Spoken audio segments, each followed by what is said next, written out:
Goeiedag julle, is Pastoor Daisy. Ek hoop dit gaan goed met julle almal. Nou ek wil julle uitnooi om van die 1ste Februarie tot die 21ste Februarie die vas saam met ons te doen wat ons elke jaar doen.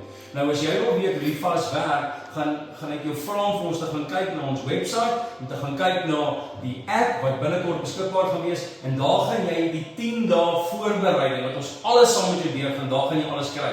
Maar daar's baie mense wat gewoonlik van sê Pastoor Daisy, maar in die Nuwe Testament word daar nêrens gepraat van vas nie. En as iemand dit vir my sê, dan sê ek, maar jy het nog nie oral gelees nie. Dis hoekom dit vir jou nêrens staan nie. Jy sien in God se woord in Matteus 17 vers 21 staan die volgende: maar hierdie geslag, dis nou ons gaan nie uit behalwe deur gebed en vas nie. So baie mense bevind hulle self in 'n situasie en God sê deur gebed en vas kan jy uit die situasie uit. Maar daar's nog 'n lekker vers. Weet jy as hulle gewoonlik sê but wait is more, maar wag, daar is nog meer. Hoor wat sê Lukas 5 vers 35.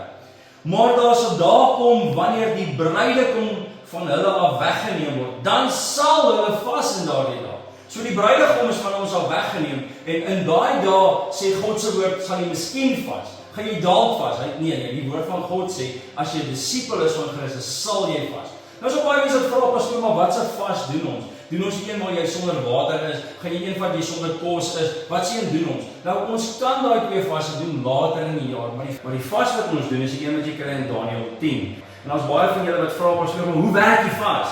Kyk, ek gaan gou vir julle sê dat in die 21 dae het Daniël alle smaaklike spys kant toe geskuif vir 21 dae. Nou smaaklike spys vir John Ray wat nou die kamera vas het daar agter en vir my is twee verskillende dinge. So vir een ou kan jy sê, vat al die vleis uit vir 21 dae en hy gaan sê ek sou kyk want ek like nie vleis nie. Ek hou van hoender, nee ek speel. Hoender is ook vleis. Maar hy gaan dalk sê dat ek hou van groente en vrugte meer. So persoon moet dan eintlik die groente en vrugte uithaal vir 21 dae, want dit moet 'n opoffering wees.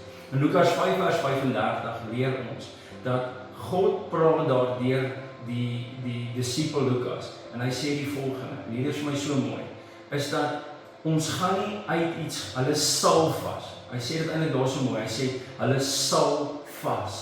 En ek wil vandag vir jou sê is dat vas is 'n belangrike sleutel tot ons restaurasie, genesing en oorwinning en deurbraak in ons lewe. En ons wil julle uitnooi om dit saam met ons te doen.